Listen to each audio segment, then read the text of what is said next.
झीओ पाई बापा साजिला शैतान। झीओ को मारी गछरे झुली पड़ा बापा। घरोई कली को नहीं निज जन्म कला झीओ को अति नृशंस भावे पिटी पिटी संज्ञाहीन भावे पकाई दे घर ठारू किछि दूर थिबा एक गछरे गामुछा लगाई झुली पड़िथिबा देखिबाकू मिलिछि। एमिति एक हृदय विदारक घटना देखिबाकू मिलिछि भद्रक जिला चांदबाली ब्लॉक बांसड़ा थाना घंटेश्वर फांडी अधीन माणिपुर जेनासाही ग्राम रे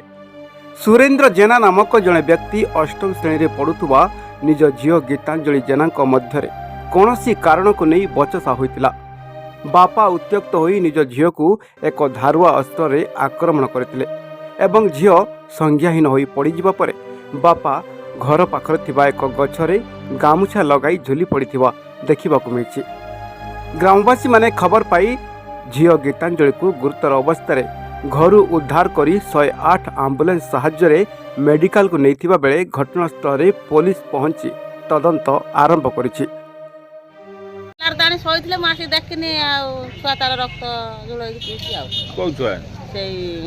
झियो छुआ जे मर्जी तार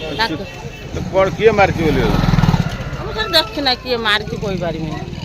छोड़ी के कोन कथा होतिल हां से लागी दे कोन है जे मु जान नहीं कोई बारी में सत्य कथा तो बाप झियो लागिथिले नै ये ता बाप काई ता बाप पास फास्ट दे के बोली छी आछि नहीं हां हां